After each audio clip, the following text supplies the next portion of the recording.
Hello ladies, welcome to my channel. आज का मेरा टॉपिक है पोस्टपार्टम केयर।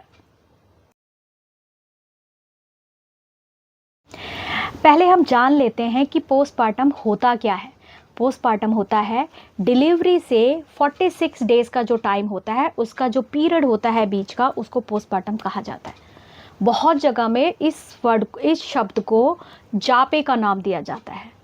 अब जापा मतलब क्यों कहा जाता है जापा? जापे का मतलब होता है कि मदर की डिलीवरी से लेके 46 दिनों की जो देखभाल होती है उसको कहा जाता है जापा। अभी क्यों किया जाता है? देखिए, ये दोनों के लिए है, माँ और बच्चे दोनों के लिए है, ताकि माँ की देखभाल अच्छी हो तो वो भी मेंटली और फिजिकली स्ट्रांग हो। और जब मदर मेंटली और फिजिकली स्ट्रांग होती है तो डेफिनेटली उसका बच्चा भी मेंटली और फिजिकली स्ट्रांग होता है। अब मेंटली और फिजिकली स्ट्रांग बच्चे से क्या लेना देना? बच्चे से इसलिए है क्योंकि जैसे ही बच्चा डिलीवरी होते ही इन्वायरमेंट में आता है तो बच्चे में इन्वायरमेंट को लेके ही बहुत सारे चेंजेस आते हैं। मदर फीड को लेके हमारा इन्वायरमेंट, फिर उसके बाद जो कपड़े वो पहनता है, फिर उसके बाद वो नहाना, उसका चेंजेस करना, उसके डायपर चेंज करना या उसके पॉटी शुशु, इन सब में बच्चे के बहुत सारे बदलाव आते हैं। देखिए, इस टाइम में क्या होता है, जब मदर मेंटली और फिजिकली स्ट्रांग होती है तो बच्चे को प्रॉपर ब्रेस्ट फीडिंग मिलती है और बच्चे को प्रॉपर इमोशनल अटैचमेंट मिलता है, जिसकी वजह से वो हमारे इन्वायरमेंट में सेटल हो जाता है। अब पोस्टपार्टम केयर अगर बच्चे की या माँ की, दोनों की ठीक से नहीं होती है। सबसे पहले होता है माँ की केयर।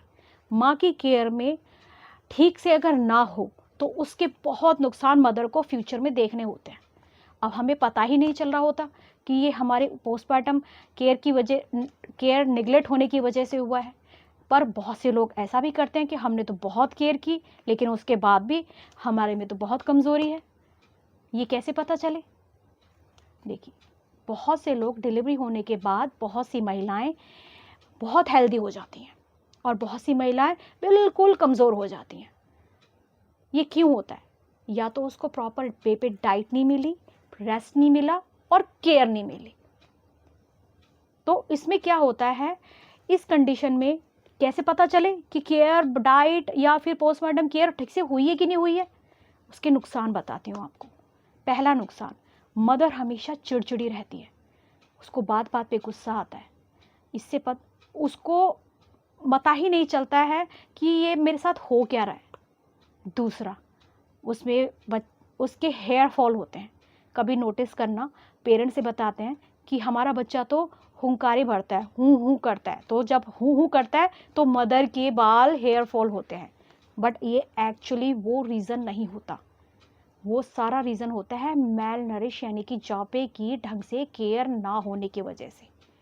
बच्चे के हूँ हूँ करने से आपके बाल का कुछ भी लेना देना नहीं है। लोगों के मिथक ही इतने ख़राब हैं, वो लॉजिकली सोच ही नहीं रहे हैं। आप सोचिए, वो बच्चा तो बोलना सीखेगा ही। आप बताइए, वो उसे कब तक आप चुप रखा सकते हैं? तो उसका मतलब वो तो जब पूरी तरह बोलने लगेगा तो आपके तो सारे बाल झड़ जाएंगे।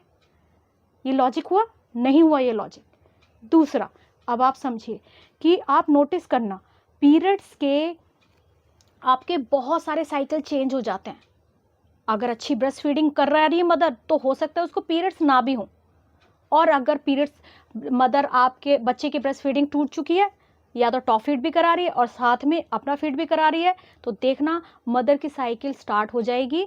और फिर वो कभी कभार ऐसा भी होता है, पीरियड्स बीच बीच में भी आते हैं और बहुत सारी महिलाओं को डिस्चार्ज भी होते हैं और वो भी बहुत ज़्यादा स्मेलिश होते हैं। वो खुद को भी पता चलता है कि हाँ, ये मेरे स्मेलिश डिस्चार्ज हो रहे हैं। इसलिए वो हमेशा इस कॉन्शियस में रहती है, ओहो ये स्मेल तो मुझे भी आ रही है तो बाकी लोगों को भी आएगी। वो जितनी बार बाथरूम जाएगी उतनी बार उस स्मेल को जब देखेगी तो उसको खुद को भी गंदा लगेगा। उससे क्या होगा, आपका यूट्रस में हमेशा दर्द रहेगा, डिस्चार्ज की वजह से दर्द रहेगा हमेशा। आपकी जो पैंटीज़ हैं वो हमेशा डिस्चार्ज से भरी होंगी, उसमें भी स्मेल आ रहा होगा। वो एक रीज़न होता है इसका। नेक्स्ट रीज़न कि जो हमारी स्किन होती है,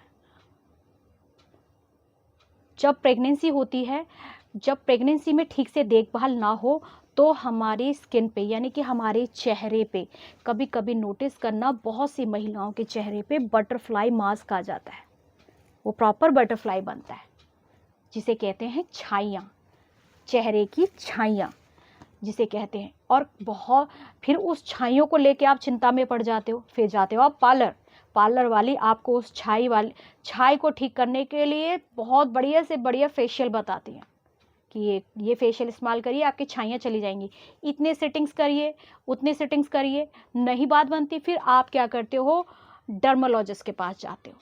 डर्मोलॉजिस्ट आपको जो सजेस्ट करते हैं वो कई बार आप ऐसा भी होता है कि आप अफोर्ड भी नहीं कर पाते, और कई बार ये होता है कि कम जानकारी की वजह से आप चीज़ें तो इस्तेमाल करते हो लेकिन उसको आगे कंटिन्यू नहीं कर पाते क्योंकि रिजल्ट नहीं मिलते आपको, तो ये एक रीज़न होता है। नेक्स्ट, आपकी जॉइंट्स में पेन।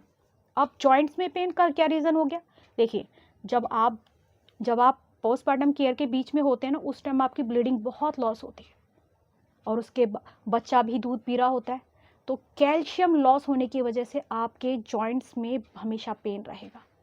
पहले की औरतें जब कहते थे ना शरीर में ना दर्द हो रहा है, अरे तुमने ना फैन चला लिया होगा, तुमने तो कूलर में बैठे होंगे, एसी में बैठे होंगे, इसलिए तुम्हारी हड्डियों में ठंड बैठ गई है। नहीं, वो उस वजह से नहीं होता है। वो ठीक कहती थी कि फैन नहीं चलाना है, पंखा नहीं चलाना है, वो टाइम अलग था, आपका टाइम अलग है। अब आप चाहे फैन में या पंखे में किसी में बैठें, लेकिन अगर आपका calcium level, vitamin D12, nutrition level ठीक से नहीं है तो आपको ये जॉइंट्स के पेन सिर्फ पोस्टमार्टम के टाइम पे ही नहीं, आगे भी करेंगे। आप नोटिस करना, हमारी जो मदर्स हैं, बहुत सी मदर्स को देखना वो लचकते हुए चलती हैं, लचकते हुए, उनकी कमर के दर्द बढ़ जाते हैं, उनकी जॉइंट्स पेन बहुत ज़्यादा हो जाते हैं। ये इसीलिए होता है कि पोस्टमार्टम के टाइम पे हमारी बहुत सारी चीज़ों का ध्यान ही नहीं होता है कि हमें ये चीज़ें भी करनी चाहिए जिसकी वजह से आगे फ्यूचर में ठीक रहता है। दूसरा, नेक्स्ट हुआ कि ओबिसिटी। अब ये एक बहुत वो बड़ा, मतलब जाति को लेके ना बहुत बड़ा लोगों में ये होता है कि अरे हमने तो अपनी लड़की को या बहू को 5 किलो घी खिलाया, 10 किलो घी खिलाया, ठीक है ना। अच्छा, वो कंडीशन कब आती है, जब वो नॉर्मल डिलीवरी में होती है। सिजेरियन में तो मोस्टली आप जानते हैं कि नहीं खा पाते इतना घी, तो ये बड़ा वो होता है कि घी ज़्यादा से ज़्यादा खिलाओ, ये ठीक है, पर लेकिन ज़्यादा से ज़्यादा घी और उसके बाद आप खा लेते हो और उसके बाद क्या करते हो, आप रेस्ट करते हो, पूरा दिन रेस्ट, बच्चे को उठाना, ठीक से सोना भी, सो भी नहीं पाते हो ठीक से, क्योंकि बच्चा रात में भी उठता है, दिन में भी उठता है, ये बड़ी डिस्टर्ब हो जाती है, आपकी लाइफ बिल्कुल डिस्टर्ब हो जाती है। तो अब वो खा के आपने सोना है, बच्चे की दूध पिलाना है, तो वो क्या होगा, घी आप जितना खाया है उसको खा के हजम करने के लिए बॉडी में वो आपका डिपॉजिट ना हो उसके लिए आप एक्सरसाइज भी नहीं करते, तो क्या होगा, लेडीज़ 46 डेज़ के बाद जब बाहर निकलती है, 1.5 महीने पे इंजेक्शन लगवाने जब डिस्पेंसरी में जाती हैं, वो लेडीज़ इतनी हेल्दी होती हैं, वो देख के ही हैरान हो जाती है कि मैं इतनी भी हेल्दी थी, मैडम मैं तो बहुत हेल्दी हो गई हूँ, कुछ बताइए मेरे लिए, ठीक है ना। नेक्स्ट होता है कि आपकी नेचुरल स्किन डिफरेंट हो जाती है, नेचुरल स्किन डिफरेंट हो जाती है। नेचुरल स्किन डिफरेंट होने का क्या मतलब हुआ कि कभी नोटिस करना, डिलीवरी से पहले या प्रेगनेंसी से पहले तो आपकी स्किन बहुत अच्छी थी, प्लम्पी थी, ग्लो भी मारती थी, ठीक है ना, और अचानक से डिलीवरी हो गई हमारा और क्या कहते हैं हम हेल्दी हो गए, या हमारे पोस्टमार्टम के बाद हमारे स्किन के तो ग्लो ही ख़त्म हो गया। और कभी नोटिस करना, लेडीज़ के लिप्स ब्लैक हो जाते हैं, साइड से ब्लैकिश शुरू हो जाता है। अगर नेचुरली किसी के डार्क सर्कल है वो अलग बात होती है, लेकिन कई महिलाओं के डार्क सर्कल बहुत ज़्यादा बढ़ जाते हैं, वो 2 तरह की स्किन हो जाती है उसके स्किन के, ये डार्क हो गया, पूरे आईज डार्क हो गई, यहाँ से डार्क हो गया, अब यहाँ से तो वो वाइट लगती है, माथे से वाइट लगती है, आप देखिए 2 तरह की स्किन हो गई ना स्किन महिला की इसमें से। और नेक्स्ट है हमारी पर्सनल, यानी कि ये बात बहुत सेंसिटिव है, हस्बैंड और वाइफ, हमारी पर्सनल लाइफ डिस्टर्ब होना। इतना सब होने के बाद आपको क्या लगता है कि हस्बैंड वाइफ की पर्सनल लाइफ बहुत अच्छी रहती है? चेंजेस आ जाते हैं। आप कभी भी रेडी ही नहीं होगे, आपका मन ही नहीं करेगा, आप इस चीज़ को लेट गो करने की कोशिश करोगे कि हाँ ये चीज़ लेट गो हो जाए। आप कभी भी नोटिस करना इस चीज़ को। दूसरा, भूलने की इशू। अब भूलने की इशू, इसमें भूलना कैसे हुआ? भूलना, कभी नोटिस करना, आप फ्रिज खोला और आप यही भूल गए फ्रिज में से निकालना क्या है। आप कुछ काम करने के लिए तो निकल गए, लेकिन जब तक वहां पहुंचे यही भूल गए कि आपको काम क्या करना था। आप यही भूल गए, अरे बच्चे का तो मैं दूध पिला, बच्चे का कुछ सोच के गए थे कि हाँ मैं करने जाऊं, यही भूल गए कि वो बच्चे को हमने ढका है कि नहीं, बच्चे को ठीक से पैक किया है कि नहीं। मतलब बहुत सारी ऐसी छोटी छोटी चीज़ें, ये ग्रोथ एज के अकॉर्डिंग तो बाद में बढ़ती हैं, लेकिन इस बीच में भी डिलीवरी के बाद भी ये चीज़ें बढ़ जाती हैं। ठीक है। नेक्स्ट, आई साइड वीक होना। अब हमारे बड़े बुजुर्ग कहते हैं, हमारी तो कहती थी मदर इन लॉ, आप टीवी ज़्यादा देखते थे, आप फ़ोन ज़्यादा देखते थे, इसलिए तुम्हारी आंखों में चश्मा लग गया, आई साइड वीक हो गई। नहीं, ये भी न्यूट्रिशन की कमी की वजह से होता है, क्योंकि आप समझ ही नहीं रहे इस बात को कि जब डिलीवरी के बाद अच्छा न्यूट्रिशन नहीं मिलता, ये सारी चीज़ें कितनी स्पीड से होती हैं, थोड़े दिन बाद सेटल हो जाती हैं, लेकिन फिर से थोड़े दिन बाद फिर से उभरती हैं, क्योंकि वो मेंटेन ही नहीं हो पाती। हमें पता ही नहीं चलता कि हमें कितनी केयर, कितनी क्या लेना है कि आगे फ्यूचर में हमें इसको उठाना ना पड़े, इस प्रॉब्लम को उठाना ही ना पड़े। आपको पता है फीमेल्स सैलरी का बहुत बड़ा हिस्सा फीमेल्स की वीकनेस यानी कि मैल नरिशमेंट में चला जाता है, बच्चे और मदर के।